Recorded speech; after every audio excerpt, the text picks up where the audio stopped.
The answer to the Affleck question of the day is Pat Sajak. The winner, Jamie Longfellow from Tallahassee, Florida.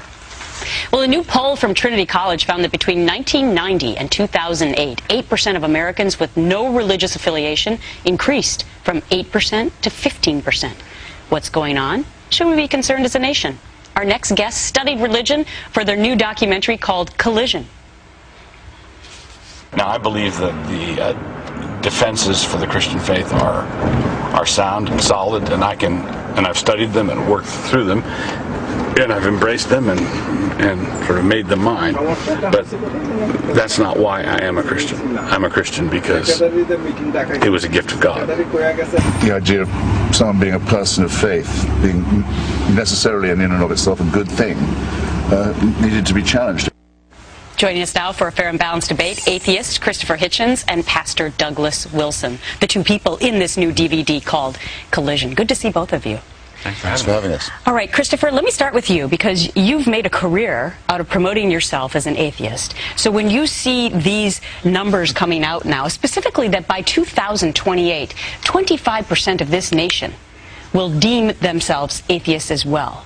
Why do you think that's happening? Well, I wish that was true also. I wish I could really build a career around it. But well, you have. I think the number of people who check the none of the above box is definitely increasing, and it's because they want to push back against theocracy and the parties of God and the awful challenge they pose to us internationally. And also I think because they resent things like the attempt to teach nonsense in school under the smuggled through customs name of intelligent design. But they're not all of them atheists by any means. They're just simply people who don't attend a church, don't have any particular faith. I think it'd be fairer to call them agnostic. The number of people like myself who think that religion is false, that it's a delusion, in other words, and that it's bad for you, is still pretty small. But growing. By the way, your side seems to be winning in public schools, at least across America. Let me turn to you, Pastor Douglas. Well, yes, it is, by all accounts. A lot of things that relate to religion have gone by. Science will beat pseudoscience every time. Pastor Douglas Wilson, let me get you in here. How do you handle your cool when you sit next to Christopher Hitchens? Because you are a man of faith. Right. And so how do you handle yourself knowing that he is going to just come right back at you?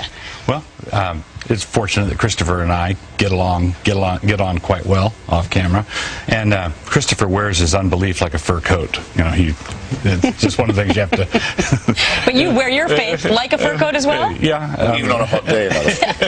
So why is he wrong? Why is Christianity not a myth? Well, Christianity is not a myth. Everything comes down to the history of the thing, but if Jesus didn't come back from the dead, then Christianity is appalling. It's an appalling fraud and delusion, and every unbeliever ought to attack it. Christianity is not good for the world because it makes people decent and sober and that sort of thing.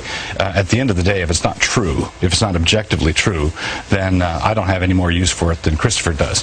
And that's a good thing at the end of the day. The God that Christopher doesn't believe in, I don't believe in that one either.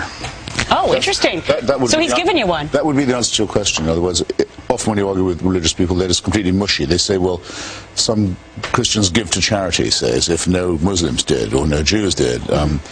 They say, well, the Bible stories aren't really true. They're sort of metaphors. They're sort of morality tales. Why is Doug Wilson really believes in it, because, as he says, if it's based on a fraud, if the virgin birth and the resurrection and the miracles didn't occur, which they did not, then its preachings are immoral. They teach you that your sins can be forgiven by throwing them onto a scapegoat, a positively wicked doctrine. And the better it gets, if someone's a martyr, the better it gets, the worse it is, because you're encouraging people to die for a lie or a delusion. This is what you'll find in Collision, the two of them going head-to-head. I might also add that you're very respectful of each other. Maybe that's why you're friends as well. Christopher Hitchens, Pastor Douglas Wilson, very interesting conversation. Thank you.